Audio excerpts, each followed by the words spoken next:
Bonjour, ici Mario Soussou, coach de performance en action commerciale sur les réseaux sociaux.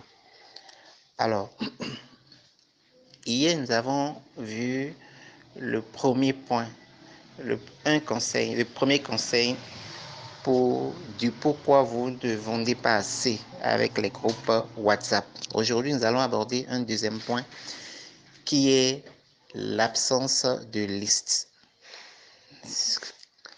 Comment vous gérez les personnes qui vous contactent pour avoir des informations sur le prix du produit, pour demander un devis, pour demander des renseignements sur votre produit?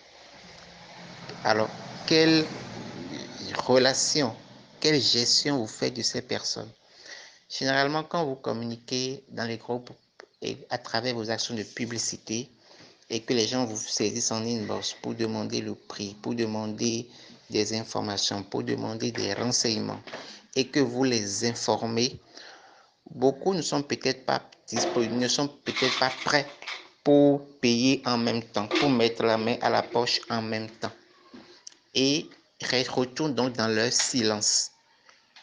Alors, et si vous les laissez en tant que vendeur dans ce silence, sans maintenir un contact, sans maintenir une relation clientèle avec eux, ils iront, dès qu'ils seront prêts à dépenser leurs sous, dès qu'ils seront prêts à faire leur achat, ils iront le faire ailleurs, chez votre concurrent ou chez d'autres personnes. Parce que lui, il est prêt à dépenser immédiatement chez la première personne qu'il a sous la main.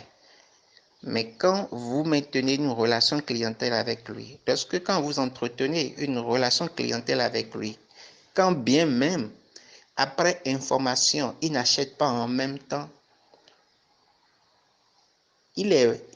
dès qu'il est prêt à faire votre achat, à faire son achat, il pense systématiquement à vous, il penche systématiquement sur vous pour faire son achat, pour faire ses commandes, parce que vous avez eu cette relation, cette présence avec elle, et qui fidélise son attention sur vous, sur vos offres et sur vos services. C'est très important.